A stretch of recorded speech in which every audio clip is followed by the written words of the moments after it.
Hello friends, good morning. നമ്മുടെ Kerala TV സീരിയലിലേക്ക് എല്ലാവർക്കും സ്വാഗതം. അങ്ങനത്തെ വൈജയന്തി പറഞ്ഞ കാര്യങ്ങളൊക്കെ കേട്ട് സമാധാനപരമായിട്ട് രോഹിത്തും അതുപോലെ തന്നെ ഹരിയും കൂടി വീട്ടിലോട്ട് തിരിക്കാനായിട്ട് തീരുമാനിച്ചു. അപ്പോൾ വീട്ടിൽ ചെന്നിട്ട് വിളിക്കണേടാ എന്നും പറഞ്ഞു ഹരി എല്ലാം പറഞ്ഞ് ഏൽപ്പിക്കുക. അങ്ങനെ അതെല്ലാം പറഞ്ഞ് ഇവർ തമ്മിൽ സംസാരിച്ച് വീട്ടിലേക്ക് പോരുന്നു. അങ്ങനെ വീട്ടിലേക്ക് പോരുന്ന ഈ ഒരു സമയത്ത് മനുവും അതുപോലെ നമ്മുടെ ബാലചന്ദ്രനും അവിടെ ഹോസ്പിറ്റലിൽ അലീനയ്ക്കൊപ്പം ഉണ്ട്. അലീനയ്ക്കൊപ്പം നിൽക്കുന്ന ബാലചന്ദ്രനോട് വീട്ടിലേക്ക് പൊയ്ക്കോളാനായിട്ട് മനു പറഞ്ഞു. മനു ഇവിടെ നിന്നോളാവെന്നും പറഞ്ഞു. അല്ല മോനെ, നീ ഇവിടെ നിന്നാൽ എങ്ങനെ ശരിയാവുന്നത്? ഞാൻ ഇവിടെ നിന്നോളാം, നീ വീട്ടിലോട്ട് പോയിക്കോളാൻ പറയുമ്പോൾ അത് വേണ്ട അങ്കിളെ, ഞാനിവിടെ നിന്നോളാം. എന്തായാലും അവിടെ ആൻറ്റിയും പിള്ളേരും ഒക്കെ തന്നെയല്ലേ ഉള്ളൂ. മാത്രമല്ല ഇനി മുത്തശ്ശിക്ക് എന്തെങ്കിലും ഒരു ആവശ്യം വന്നാലോ, അതുകൊണ്ട് നിങ്ങൾ പൊക്കോളാൻ പറഞ്ഞു. അങ്ങനെ നിർബന്ധിച്ച് ബാലചന്ദ്രനെ വീട്ടിലേക്ക് വിടുക. അപ്പോൾ ബാലചന്ദ്രനെ വീട്ടിലേക്ക് നിർബന്ധിച്ച് പറഞ്ഞു വിടുന്ന മനുവിനോട് അവിടുത്തെ കാര്യങ്ങളൊക്കെ പറഞ്ഞൊക്കെയാണ് ബാലചന്ദ്രൻ. അപ്പോൾ എന്തെങ്കിലും ആവശ്യം ഉണ്ടെങ്കിൽ വിളിക്കണം തുടങ്ങിയ കാര്യങ്ങളൊക്കെ ബാലചന്ദ്രൻ ഇങ്ങനെ പറഞ്ഞു. പക്ഷെ മനുവിൻ്റെ ഉള്ളിൽ ഇങ്ങനെ സംശയം തളം കെട്ടി കിടക്കുകയാണ്. ഒരു കാരണവശാലും അലീന അങ്ങനെ ഒരു സ്വയം കുരുക്കിലേക്ക് ചെന്ന് വീഴില്ല എന്ന് മനുവിന് നല്ല ഒന്നാമതായിട്ട് അറിയാം. മനുവിൻ്റെ ഉള്ളിൽ ഇങ്ങനെ കിടന്ന് പിടച്ചുകൊണ്ടിരിക്കുക, ഇതിൻ്റെ സത്യം അറിയാത്തത് കൊണ്ട്. അത് ബാലചന്ദ്രനിലേക്ക് പറയുകയും ചെയ്തു. അപ്പോൾ ബാലചന്ദ്രനും അറിയാം നല്ല കഴിവുള്ള കുട്ടിയാണ് അലീന, ഒരിക്കലും അങ്ങനെ ഒരു അബദ്ധമൊന്നും അലീന കാണിക്കില്ലെന്ന്. അതെല്ലാം കഴിഞ്ഞ് ബാലചന്ദ്രൻ വീട്ടിലോട്ട് പോരും കേട്ടോ. പിന്നെയും മനു ഇങ്ങനെ അലീനയ്ക്ക് കാവലായിട്ട് തന്നെ ഇങ്ങനെ ഇരിക്കുന്നു. എന്തായാലും ഇതെല്ലാം കഴിഞ്ഞിട്ട് പിന്നെയെന്ന് പറഞ്ഞിട്ടുണ്ടെങ്കിൽ അവിടെ വീട്ടിൽ വൈജയന്തി ഇങ്ങനെ ഇരിക്കുന്നു. മക്കളോട് 100 കൂട്ടം ജോലി പറഞ്ഞു. 2 മക്കളും പണിയും എടുക്കില്ല, ഒന്നും ചെയ്യണില്ല. വൈജയന്തി ഇങ്ങനെ ഇരുന്നിട്ട് ഓർഡർ ഇട്ടുകൊണ്ടിരിക്കുക. വൈജയന്തിയുടെ അല്ലേ ബാക്കി മക്കൾ, അതുങ്ങൾ വല്ലതും ചെയ്യുമോ? ഒന്നും ചെയ്യില്ല. ഈ സമയം പേടിച്ച് വിറച്ച് രോഹിത് വീട്ടിലേക്ക് വന്നുകൊണ്ടിരിക്കുക. അപ്പോൾ ഈ മക്കൾ 2 പേരും കൂടി വീട്ടിൽ അമ്മ പറഞ്ഞതുപോലെ തന്നെ എല്ലാം ഒന്ന് വൃത്തിയാക്കാനും മുറിയിലേക്കൊക്കെ ഒന്ന് കയറി. അപ്പോൾ എല്ലാം ഒന്ന് സെർച്ച് ചെയ്യാൻ, അതായത് അലീന പറഞ്ഞത് സത്യം തന്നെയാണോ എന്നുള്ളൊരു സംശയം എന്തായാലും വൈജയന്തിക്ക് ഉണ്ടല്ലോ. അപ്പോൾ അതുകൊണ്ട് മൊത്തത്തിലൊന്ന് സെർച്ച് ചെയ്തേക്കാം എന്ന് വിചാരിച്ചിട്ട് മക്കളാണെങ്കിലും മുറികളിലൂടെയൊക്കെ അങ്ങ് കയറി. അങ്ങനെ മുറികളിലൂടെ കയറി കഴിഞ്ഞപ്പോൾ നമ്മുടെ രോഹിത്തിൻ്റെ മുറിയിലും കയറി. അങ്ങനെ ഇവർ തപ്പുക, രോഹിത്തിൻ്റെ മുറിയിലൊക്കെ ഇങ്ങനെ അന്വേഷിക്കുക. നോക്കുമ്പോൾ അവിടെ കിടക്കുന്നു ഒരു ക്യാപ്സ്യൂളിൻ്റെ കവർ. അപ്പോൾ ഈ കൃഷ്ണജയ്ക്കാണ് അത് കിട്ടിയത്. കൃഷ്ണജ അതെടുത്തിട്ട് ഇതെന്താ ചേച്ചി എന്ന് ചോദിച്ചു. അപ്പോൾ ഈ ബബിത ഇത് മേടിച്ച് നോക്കിയിട്ട് ഇതെന്ത് മെഡിസിനാണല്ലോ, ഇതൊരു ക്യാപ്സ്യൂളിൻ്റെ കവറല്ലേ എന്ന് ചോദിച്ചു. ക്യാപ്സ്യൂളിൻ്റെ കവർ? അതെ, ക്യാപ്സ്യൂളിൻ്റെ കവറാണ്. ഇതെങ്ങനെയാ രോഹിതേട്ടൻ്റെ മുറിയിൽ വന്നതെന്ന് ചോദിക്കുമ്പം ഇനി ഇവൻ വേറെ വല്ല പണി ഒപ്പിക്കുന്നുണ്ടോ എന്നും രോഹിത്തിനെ പറ്റി ഇങ്ങനെ കൃഷ്ണജ പറയും. അപ്പോൾ വാ, ഇത് നമുക്ക് കൊണ്ടുവന്ന് അമ്മയെ കാണിക്കാമെന്ന് പറഞ്ഞു. അമ്മയെ കാണിക്കാമെന്ന് പറയുമ്പോൾ വാ എന്ന് പറഞ്ഞ് 2 പേരും കൂടെ വൈജയന്തിയുടെ അടുത്തേക്ക് ചെല്ലും. അപ്പോൾ വൈജ താഴെയുണ്ട്. മക്കൾ 2 പേരും കൂടെ വൈജയുടെ അടുത്തേക്ക് ചെന്നു. അമ്മ എന്ന് പറഞ്ഞ് വിളിച്ചു. എന്താടി, ഞാൻ പറഞ്ഞ പോലെയൊക്കെ ചെയ്തോന്ന് ചോദിച്ചു. ചെയ്തുകൊണ്ടിരിക്കുകയായിരുന്നു. ഞങ്ങൾ അതിൻ്റെ ഇടയ്ക്ക് രോഹിതേട്ടൻ്റെ മുറിയിലൊന്ന് കയറിയമ്മ, ഇത് നോക്കിക്കേ, രോഹിതേട്ടൻ്റെ മുറിയിൽ നിന്ന് കിട്ടിയതാണെന്നും പറഞ്ഞിങ്ങനെ ഇത് എടുത്ത് മക്കൾ 2 പേരും കൂടി കൊടുക്കുക. അപ്പോൾ വൈജയന്തി ഇത് മേടിച്ച് നോക്കി. ഇത് എന്താണെന്നൊന്നും അറിയില്ല, പക്ഷെ ഇതിനകത്തൊരു ക്യാപ്സ്യൂൾ ഉണ്ടായിരുന്നു, അത് എടുത്തിട്ടുണ്ടെന്നും പറഞ്ഞു. അങ്ങനെ നമ്മുടെ വൈജയന്തി ഇത് നോക്കുക. വൈജയന്തി ഇങ്ങനെ നിൽക്കുന്നു, പക്ഷെ ഒന്നും മനസ്സിലാകുന്നില്ല. ചെറിയൊരു പീസ് മാത്രമല്ലേ ഉള്ളൂ. അപ്പോൾ അതെന്താണെന്ന് വൈജയന്തിക്കും കൃത്യമായിട്ട് മനസ്സിലായില്ല. പുള്ളിക്കാരി ഇങ്ങനെ നോക്കിക്കൊണ്ട് നിൽക്കുവാണ്. അപ്പോൾ ഇന്നത്തെ ദിവസം പകല് നമ്മുടെ രോഹിയേട്ടൻ ഇവിടെ വന്നിട്ടുണ്ട്. ഇതിനു മുമ്പ് ഇങ്ങനൊരു സാധനം രോഹിയേട്ടൻ്റെ മുറിയിൽ ഉണ്ടായിരുന്നില്ല എന്ന് പറയുമ്പോൾ അത് നിനക്കങ്ങനെ അറിയാമെന്ന് ചോദിച്ചു കൃഷ്ണയോട് ഈ പറയുന്ന നമ്മുടെ വൈജ. അപ്പം ഞാൻ ഇടയ്ക്ക് രോഹിയേട്ടൻ്റെ മുറിയിലൊക്കെ കയറുന്നതല്ലേ, രാവിലെ ആണെങ്കിലും അലീന ചേച്ചി എല്ലാം വൃത്തിയാക്കുന്നതൊക്കെ ഞാൻ കണ്ടതായിരുന്നു. പിന്നെ എങ്ങനെയാ അവിടെ പിന്നെ വീഴുന്നത്? ഇത് അതിന് ശേഷം വന്നതാ. രോഹിയേട്ടൻ ഇടയ്ക്ക് ഇവിടെ വന്നിട്ടുണ്ട് എന്നും പറഞ്ഞിങ്ങനെ കൃഷ്ണജ പറയുക. അങ്ങനെ ഇവർ സംസാരിച്ചുകൊണ്ട് നിൽക്കുന്ന സമയത്താണ് ഈ രോഹിത് അങ്ങോട്ടേക്ക് വരുന്നതും കോളിംഗ് ബെല്ല് അടിക്കുന്നു. ഇവനാണെങ്കിൽ പേടിച്ച് വിറച്ച് വിറച്ച വീട്ടിലേക്ക് വരുന്നേ. കോളിംഗ് ബെല്ല് അടിച്ചു. അപ്പോൾ വൈജയന്തി വാതിൽ തുറന്ന സമയത്ത് നമ്മുടെ രോഹിത് ആണെങ്കിൽ പുറകോട്ട് തിരിഞ്ഞ് നിൽക്കുമായിരുന്നു. നീ ആയിരുന്നോ എന്ന് ചോദിച്ചപ്പോൾ ഒരൊറ്റ തിരിയൽ. അമ്മയുടെ മുഖം കണ്ടപ്പോഴത്തേക്കും ഒന്ന് പേടിച്ചു. വൈജയുടെ ഭാവം എന്ന് പറയുന്നത് ഭയങ്കര വയലൻ്റ് ആയിട്ടുള്ളൊരു ഭാവവും തന്നെയാണല്ലോ. അപ്പോൾ ഇങ്ങനെ നോക്കിക്കൊണ്ട് ഇങ്ങനെ നിൽക്കുക വൈജയന്തി. അപ്പോൾ രോഹിത് ഒന്നും മിണ്ടാതെ അകത്തേക്ക് അങ്ങ് കയറിപ്പോയി. രോഹിത് അകത്തേക്ക് കയറിപ്പോയി കഴിഞ്ഞപ്പോൾ നമ്മുടെ കൃഷ്ണജി ചോദിച്ചു, രോഹിതായിട്ട് നിന്ന് പകലിവിടെ വന്നായിരുന്നല്ലേ? അപ്പോഴത്തേക്ക് ഇപ്പം പേടിച്ച് തിരിഞ്ഞു നോക്കി. പകൽ ഞാനോ? എന്തിന്? ഞാനങ്ങ് വന്നില്ല. കള്ളം പറയണ്ട രോഹിയേട്ടൻ പകലിവിടെ വന്നായിരുന്നു, അതിന് തെളിവുണ്ടെന്ന് പറയുമ്പോൾ ഇവൻ ഞെട്ടിത്തെളിവോ പിടി വീണു എന്ന് രോഹിത്തിന് മനസ്സിലായി.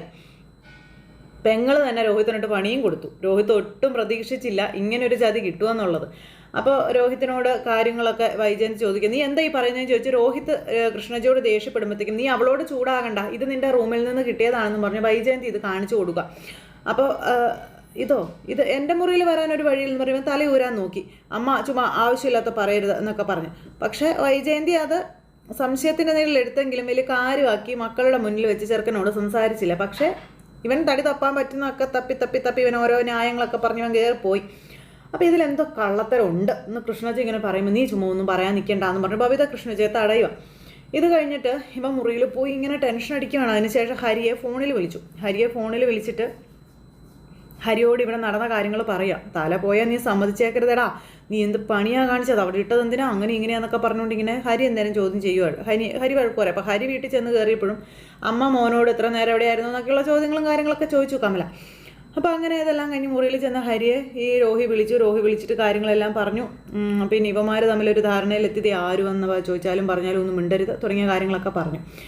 അങ്ങനെ ഇവന്മാർ തമ്മിൽ കുറേ നേരം ഇരുന്ന് സംസാരിച്ചിട്ട് എനിക്കാണ് പേടിയാകുന്നുണ്ടടാ, എങ്ങാനും കയ്യിൽ നിന്ന് പോകുകൂടാന്ന് രോഹിത്തെ ഇങ്ങനെ ചോദിക്കുമ്പോൾ ദേ ഒരു കാരണവശാലും പിടി കൊടുത്തേക്കരുതെന്നും പറഞ്ഞുകൊണ്ട് മനു പറഞ്ഞു കൊടുക്കുക. അപ്പോൾ ഇങ്ങനെ മനുവല്ല നമ്മുടെ ഹരി പറഞ്ഞു കൊടുക്കുക. അപ്പോൾ അങ്ങനെ ഇവർ തമ്മിൽ സംസാരിച്ചു. അതിനുശേഷം ഫോണൊക്കെ കട്ട് ചെയ്തു. ഇവനാണ് ടെൻഷൻ. തൊട്ടടുത്ത നിമിഷം തന്നെ ബാലചന്ദ്രൻ വീട്ടിലേക്ക് വന്ന സമയത്ത് വൈജയന്തി ഇന്ന് വാതിൽ തുറന്നു കൊടുത്തു. വാതിൽ തുറന്നപ്പോൾ ബാലൻ്റെ മുഖത്ത് ഭയങ്കര ഒരു സങ്കടമോ ഒരു ടെൻഷനോ ഒരു പേടിയോ ഒക്കെ ഉണ്ട്. ബാലനിങ്ങനെ ഒന്നും മിണ്ടാതെ കയറി വരിക. അപ്പോൾ ഈ വൈജയന്തി ചോദിച്ചു എങ്ങനെയുണ്ട് അവൾ രക്ഷപ്പെടുവോ എന്ന് ചോദിച്ചപ്പോൾ എന്താ രക്ഷപ്പെടേണ്ടായിരുന്നു എന്ന് ബാലചന്ദ്രൻ വൈജയോട് ചോദിക്കുക. അല്ല അതെന്തിനാ ബാലചന്ദ്രൻ എന്നോട് ദേഷ്യപ്പെടുന്നേ, അവളെന്താ എനിക്ക് വേണ്ടിയാണോ ജീവിക്കുന്നതെന്ന് ചോദിച്ചപ്പോൾ അവൾക്ക് വേണ്ടി പോലും ജീവിക്കുന്നില്ല, അവൾ പിന്നെ ആർക്ക് വേണ്ടിയാണ് ജീവിക്കുന്നതെന്ന് ചോദിച്ചു. ഇപ്പോൾ അവൾ ജീവിക്കുന്നത് നിൻ്റെ അമ്മയ്ക്കും നിൻ്റെ വീട്ടിലെ ജോലി ചെയ്യാനും തന്നെയല്ലേന്ന് ബാലചന്ദ്രൻ ഇങ്ങനെ ചോദിക്കാം. അപ്പോൾ ബാലചന്ദ്രൻ അലീനയെ പറ്റിയുള്ള സത്യം അറിയാം. അത് വൈജയന്തിയുടെ മുഖത്ത് നോക്കി പറയുമ്പോൾ വൈജയന്തി നടുങ്ങിപ്പോയി കേട്ടോ. അതിന് ബാലചന്ദ്രൻ എന്തിനാ എന്നോട് ചൂടാകുന്നതെന്ന് ചോദിച്ചു. നിൻ്റെ ഈ ചോദ്യത്തിനൊക്കെ നാവ് കൊണ്ടല്ല മറുപടി തരേണ്ടത്, കൈ കൊണ്ടാണെന്ന് ബാലചന്ദ്രൻ ഇങ്ങനെ പറഞ്ഞു. അവിടെ ഒന്ന് നിന്നേ ബാലചന്ദ്രൻ എന്ന് പറഞ്ഞുകൊണ്ട് വൈജ ഇങ്ങനെ എന്നിട്ട് ബാലനെ പിടിച്ചെടുത്ത് പോകാൻ തുടങ്ങിയ ബാലൻ. എന്നിട്ട് മകൻ്റെ റൂമിൽ നിന്ന് കിട്ടിയ ക്യാപ്സ്യൂളിൻ്റെ കാര്യം പറയുക. അപ്പോൾ അത് കേട്ട് കഴിഞ്ഞപ്പോഴത്തേക്കും അദ്ദേഹത്തിന് ഭയങ്കര ഒരു വെപ്രാളവും ടെൻഷനും ഒക്കെ. അപ്പോൾ അദ്ദേഹത്തിൻ്റെ മനസ്സിൽ മനു പറഞ്ഞ കാര്യം പെട്ടെന്ന് വന്നു. അപ്പോൾ എന്തോ ഒന്ന് ഇതിൻ്റെ ഇടയിൽ പകൽ ഇവരാരും ഇല്ലാത്ത സമയത്ത് ഇവിടെ സംഭവിച്ചിട്ടുണ്ടെന്നുള്ള കാര്യം മനസ്സിലായി നമ്മുടെ ബാലന്. അപ്പോൾ ബാലൻ എന്നിട്ട് വൈജയന്തിയുടെ കാര്യങ്ങളൊക്കെ ചോദിച്ചു. അപ്പോൾ എനിക്കൊന്നും അല്ല കിട്ടിയത്, പിള്ളേർക്കാണ് കിട്ടിയത്, അവളുമാരെ റൂമിൽ കയറി നോക്കിയപ്പോഴാണ് ഇത് കിട്ടിയ തുടങ്ങിയ കാര്യമൊക്കെ വൈജയന്തി ഇങ്ങനെ ബാലനോട് പറഞ്ഞു. ബാലൻ എന്നിട്ട് അത് മേടിച്ചുകൊണ്ട് നേരെ രോഹിത്തിൻ്റെ മുറിയിലേക്ക് പോയി. അപ്പോൾ രോഹിത്താണെങ്കിൽ പേടിച്ച് കുറച്ച് റൂമിലിരിക്കുക. അച്ഛൻ ചെന്ന് വാതിലിൽ മുട്ടി. രോഹിത്തെ വാതിൽ തുറക്കാൻ പറഞ്ഞു. ഇവൻ ചെന്ന് വാതിൽ തുറന്നു പേടിച്ച് കുറച്ച് ഇങ്ങനെ ഭയങ്കര ഇതൊക്കെ ആയിട്ട് ചെന്ന് വാതിൽ തുറന്നു. അപ്പോൾ ഇവൻ്റെ ഈ നിപ്പും മട്ടും മാതിരിയൊക്കെ കണ്ടു കഴിഞ്ഞപ്പോഴത്തേക്കും ബാലൻ ഇങ്ങനെ നോക്കി. അപ്പോൾ ഈ രോഹിത്തിൻ്റെ മുഖത്തൊരു പാടുണ്ടല്ലോ, അതും നമ്മുടെ വൈജയന്തി ചോദ്യം ചെയ്തിരുന്നു. അപ്പോഴും അവൻ തടി തപ്പി പോരുവാ ചെയ്തത്. ഈ കാര്യം വൈജയന്തി ബാലനോടും പറഞ്ഞിരുന്നു. ചെന്ന് കയറിയപ്പോൾ അച്ഛൻ ചോദിച്ചു നിൻ്റെ മുഖത്ത് ഇതെന്ത് പറ്റിയതാ, ഇതെന്താ നിൻ്റെ മുഖം എവിടെ ആരെങ്കിലും മാന്തിയോ, ഇതെന്താ ഇങ്ങനെ ഇരിക്കുന്നതെന്ന് ചോദിച്ചു. അന്നേരം രോഹിത്ത് കിടന്ന് ടെൻഷനാവും, എന്താ അച്ഛനോട് പറയും, കാരണം താഴെ പറഞ്ഞത് തന്നെ ഇവിടെ പറയണമല്ലോ. ഇവൻ എന്നിട്ട് തടി തപ്പി വർത്താനം പറയുന്നു. അല്ല നിൻ്റെ മുറിയിൽ നിന്ന് എന്തൊക്കെ കിട്ടിയെന്നൊക്കെ ഇവിടെ പറയുന്ന കേട്ടു, എന്താ അത് പിന്നെ അച്ഛാ അത് എൻ്റേതൊന്നും അല്ല എന്നൊക്കെ പറയുന്നു. നിൻ്റേതല്ലാതെ പിന്നെ നിൻ്റെ മുറിയിൽ എങ്ങനെയാണ് വന്നതെന്ന് ചോദിച്ചു. അങ്ങനെ അച്ഛൻ ചോദിച്ച ചോദ്യങ്ങൾക്കൊക്കെ മകൻ തപ്പി വർത്തമാനം പറഞ്ഞു. അതുപോലെ തന്നെ എല്ലാത്തിനും ഓരോ മുട്ടായുക്തികൾ പറഞ്ഞ് ഇവൻ തൽക്കാലം തടി തപ്പി എടുക്കാം എന്നുള്ള രീതിയിൽ പറയുകയും ചെയ്തു. അപ്പോൾ അത് കേട്ടപ്പോൾ ബാലചന്ദ്രൻ്റെ സംശയം കൂടി, ടെൻഷൻ കൂടി. ഇവൻ എന്തോ കുരുത്തക്കേട് കാണിച്ചിട്ടുണ്ടെന്നുള്ള കാര്യം ബാലചന്ദ്രന് മനസ്സിലായി. ഇപ്പം നീ പറഞ്ഞത് ഇരിക്കട്ടെ, നാളെ ഞാൻ ചോദിച്ചാലും ഇത് തന്നെ നീ പറയണമെന്ന് പറഞ്ഞു. ഉത്തരങ്ങളൊന്നും മാറിപ്പോകരുതെന്നും അച്ഛൻ മോനോട് പറയുക. അങ്ങനെ അതും പറഞ്ഞ് ബാലചന്ദ്രൻ അവിടെ നിന്ന് അങ്ങ് പോയി. പക്ഷെ ബാലന് ശരിക്കും സംശയമുണ്ട് മകനെ. അച്ഛനങ്ങ് പോയി കഴിഞ്ഞതേ ഇവൻ ചാടി വാതിലങ്ങ് അടച്ചിട്ട് ഇവനിങ്ങനെ തലയൊക്കെ ഇതാക്കി ഭയങ്കര ഇതായിട്ട് ഭ്രാന്ത് കയറിയതുപോലെ ഇങ്ങനെ അവിടെ ഇരിക്കുക. ഭയങ്കര ടെൻഷൻ. യോ ദൈവമേ എല്ലാം പോയി എന്നുള്ളൊരിതിൽ ബാലൻ അന്നേരവും സംശയത്തിൻ്റെ നിഴലിൽ തന്നെയാണ് ഇതിൻ്റെ സത്യം കണ്ടുപിടിക്കണമെന്ന് ബാലൻ ഉറച്ച് തീരുമാനിക്കുക. അങ്ങനെ അതെല്ലാം കഴിഞ്ഞ് പിന്നെ നമ്മുടെ മനു ഹോസ്പിറ്റലിൽ ഇങ്ങനെ നിൽക്കുന്നു. അപ്പോൾ ഡോക്ടർ അങ്കിൾ അങ്ങോട്ടേക്ക് വന്നു. അപ്പോൾ അങ്കിളിനോട് കാര്യങ്ങളെല്ലാം മനുവിൻ്റെ ഭാഗത്തു നിന്ന് ചോദിക്കുവാണ്. അപ്പോൾ അലീനയ്ക്ക് ഇങ്ങനെ ഒന്ന് സംഭവിക്കാൻ എന്താണ്, അങ്ങനെ ഒരു സോഴ്സ് അവിടെ ഉണ്ടോ എന്ന് മനുവിന് അറിയണം. അത് മനു ചോദിക്കുകയാണ് ഡോക്ടറോട്. കർട്ടൻ ഇതാകാൻ കയറിയപ്പോൾ ശരീരത്ത് കത്രിക കുത്തിക്കയറി എന്നൊക്കെ പറയുന്നത് ഒരു വിശ്വസനീയമായ കഥയല്ലാത്തത് കൊണ്ട് മനു ഡോക്ടറോട് കാര്യങ്ങളെല്ലാം ചോദിച്ചു. അപ്പോൾ ഡോക്ടർ മനുവിനോട് മണി പോലെ കാര്യങ്ങൾ പറഞ്ഞു. ഒരിക്കലും ഇത് അങ്ങനെ ഒരു ഇതിൽ പറ്റിയതല്ല. അലീനയുടെ ശരീരത്തിൽ മയക്കുമരുന്നോ അല്ലെങ്കിൽ ഉറക്ക ഗുളികയ്ക്കോ തുല്യമായിട്ടുള്ള മയങ്ങുന്ന അല്ലെങ്കിൽ ആ ഒരു ബോധം നഷ്ടപ്പെടുന്ന ഒരു സാധനം, ഒരു മെഡിസിൻ ഉള്ളിൽ പ്രവേശിച്ചിട്ടുണ്ടെന്നും അത് അകത്ത് ചെന്നതിന് ശേഷം അലീനയ്ക്ക് ബോധം മറഞ്ഞു പോയതാണെന്നുള്ള കാര്യവും പറഞ്ഞു. അതിലിടയിലായിരിക്കും ഒരു പക്ഷേ അലീനയ്ക്ക് ഈ കുത്തേറ്റിട്ടുണ്ടാവുക എന്നും നമ്മുടെ ഡോക്ടറുകൾ പറയുക.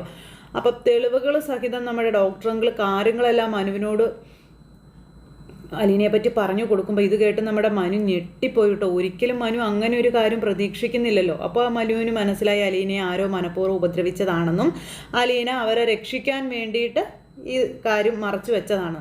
അപ്പോൾ അലീനയെ വളരെയേറെ സൂക്ഷിക്കണമെന്നുള്ള കാര്യങ്ങൾ ഡോക്ടറുകളും പറഞ്ഞു. ആ കുട്ടി ഒരിക്കലും സ്വയബുദ്ധിയോടെ അല്ലെങ്കിൽ സ്വയബോധത്തോടു കൂടി ചെയ്തതല്ല എന്ന കാര്യവും ഡോക്ടറുകൾ നമ്മുടെ മനുവിനോട് പറയുക. ഇതിനിടയിൽ എന്തോ ഒന്ന് സംഭവിച്ചിട്ടുണ്ടെന്ന കാര്യവും പറയുന്നു. അപ്പം അങ്ങനെ അതെല്ലാം പറഞ്ഞ് ഡോക്ടറുകൾ അങ്ങ് പോയി. മനു നിന്ന് ആലോചിക്കാനും തുടങ്ങി. അപ്പോൾ ഇനി എനിക്ക് അലീനയെ കയറി കാണാൻ കഴിയുമോ ഡോക്ടറെ എന്ന് ചോദിച്ചപ്പോൾ കയറി കണ്ടോളാനും പറഞ്ഞു കേട്ടോ. അങ്ങനെ അതെല്ലാം പറഞ്ഞ് നമ്മുടെ ഡോക്ടറുകൾ പോയപ്പോൾ തൊട്ട് അലീനയെ കാണാനും അല്ലെങ്കിൽ അലീനയോട് മിണ്ടാനും ഒക്കെ ആയിട്ടുള്ള ആ ഒരു വ്യഗ്രതയോടുകൂടി നമ്മുടെ മനു നേരെ റൂമിലേക്ക്, അതായത് അലീനയുടെ റൂമിലേക്ക് ചെല്ലുക. അപ്പോൾ അലീനയുടെ മുറിയിലേക്ക് ചെന്നപ്പോൾ അലീന ഇങ്ങനെ കിടക്കുന്നു. അലീനയെ കണ്ടപ്പോഴത്തേക്കും മനുവിന് ഭയങ്കര സന്തോഷമായി. മനുവേട്ടനെ കണ്ടപ്പോൾ അലീനയ്ക്ക് ഒരുപാട് സന്തോഷമായി. മനു ഇങ്ങനെ സങ്കടപ്പെട്ട് അലീനയുടെ അരികിൽ വന്ന് ഇങ്ങനെ ഇരിക്കുന്നു. അപ്പോഴും വൈജയന്തി അവിടെ കിടന്ന് പറപ്പിച്ചുകൊണ്ടിരിക്കുക അവിടെ വീട്ടിലുള്ള എല്ലാവരെയും. ഇവനാണെങ്കിൽ മുറിയിൽ നിന്ന് പുറത്തു പോലും ഇറങ്ങുന്നില്ല. ഇടയ്ക്കിടയ്ക്ക് എന്നിട്ട് ഹരിയെ വിളിക്കുന്നു, ഗൂഢാലോചന നടത്തുന്നു. അതുപോലെ അച്ഛൻ വന്ന് ചോദിച്ച കാര്യങ്ങളെ പറ്റിയൊക്കെ ഹരിയോട് രോഹിത് പറയുന്നു. മൊത്തത്തിൽ അവനിപ്പോൾ കുടുങ്ങിയെന്ന് അവന് തന്നെ മനസ്സിലായി. അവനിങ്ങനെ പേടിച്ച് വിറച്ച് ആരോടൊന്നും മിണ്ടാൻ, കഴിക്കാൻ വിളിച്ചാൽ പോലും വരാൻ പറ്റാത്തൊരിതിൽ ഇങ്ങനെ ഇരിക്കുക ഇവൻ റൂമിൽ തന്നെ. ഹരി അതിന് ഇവന് ഗുണദോഷങ്ങൾ പറഞ്ഞു കൊടുക്കുക. നീ ഒരു കാരണവശാലും മുറിയിൽ നിന്ന് പുറത്തിറങ്ങാതിരിക്കരുത്, ആരുമായിട്ട് മിങ്കിൾ ചെയ്യാതിരിക്കരുത്, അതൊക്കെ സംശയത്തിന് നിഴലുണ്ടാക്കും. അങ്ങനെ പറഞ്ഞു കൊടുക്കാവുന്ന മുഴുവൻ അവനും പറഞ്ഞു കൊടുക്കുന്നു. എന്തായാലും അലീനയ്ക്ക് പറ്റിയ ഈ ഒരു ദുരന്തം അത് എങ്ങനെ സംഭവിച്ചതാണെന്ന് മനു ബാലചന്ദ്രനോട് പറയുകയും ചെയ്യും. ബാലചന്ദ്രൻ അത് കണ്ടുപിടിക്കാൻ ഒരുങ്ങുകയും ചെയ്യും. മനുവും അതുപോലെ തന്നെ ഇതിനകത്ത് നിജസ്ഥിതി എന്താണെന്ന് അറിയാൻ ശ്രമിക്കും. ഈ സമയത്ത് മനു അകത്ത് കയറി ചെല്ലുന്നതിൻ്റെ ഉദ്ദേശം അലീനയെ കാണുക, അലീനയ്ക്ക് കുഴപ്പമൊന്നുമില്ലെന്ന് വിലയിരുത്തുക, അതോടൊപ്പം തന്നെ അലീന എന്തിന് കള്ളം പറഞ്ഞു എന്ന് അലീനയെ കൊണ്ട് തന്നെ പറയിപ്പിക്കുക. അപ്പോൾ അലീനയ്ക്ക് അത് നിർബന്ധിതമായും മനുവിനോട് പറയേണ്ടതായിട്ട് വരും. അങ്ങനെ അലീന അത് മനുവിനോട് പറയാൻ ഉള്ള സാഹചര്യങ്ങളും അതുപോലെ തന്നെ അലീന ഇനിയിപ്പോൾ ആരാണെന്ന് അറിയാനുള്ള സാഹചര്യങ്ങൾ ബാലനിലേക്ക് വരുന്നതും അതിനുശേഷം ആ പാവം പിടിച്ച മനുഷ്യൻ തകർന്നു പോകുന്നതും ഒക്കെ ആയിട്ട് ഒരുപാട് പറഞ്ഞാൽ തീരാത്ത വിശേഷങ്ങൾ വരുന്നുണ്ട്. അപ്പോൾ എല്ലാവരും കാത്തിരുന്ന് കാണണം കേട്ടോ. എല്ലാവർക്കും നല്ലൊരു ദിവസം ആശംസിക്കുകയാണ്. നമ്മുടെ എപ്പിസോഡിൻ്റെ സിറ്റുവേഷൻ ഇത് തന്നെയായിരിക്കും. ഡയലോഗുകളിൽ ചെറു മാറ്റങ്ങളും കാര്യങ്ങളൊക്കെ ഉണ്ടായാലും എന്തായാലും പ്രമവിശേഷം എല്ലാവർക്കും ഇഷ്ടപ്പെട്ടു എന്ന് വിശ്വസിക്കുന്നു. എല്ലാവരും തരുന്ന സപ്പോർട്ടിനും സ്നേഹത്തിനും ഒത്തിരി നന്ദി അറിയിക്കുകയാണ്. ഒറിജിനൽ എപ്പിസോഡ് വരുമ്പോൾ കഥ ഇടാൻ മാക്സിമം ശ്രമിക്കുന്നതായിരിക്കും. അപ്പോൾ ഒരിക്കൽ കൂടി എല്ലാവരോടും ഹൃദയത്തിൻ്റെ ഭാഷയിൽ ഒത്തിരി നന്ദി അറിയിച്ച് വീണ്ടും കാണാമെന്നുള്ള ശുഭാപ്തി വിശ്വാസത്തോടെ നിർത്തുകയാണ്. ടാറ്റാ.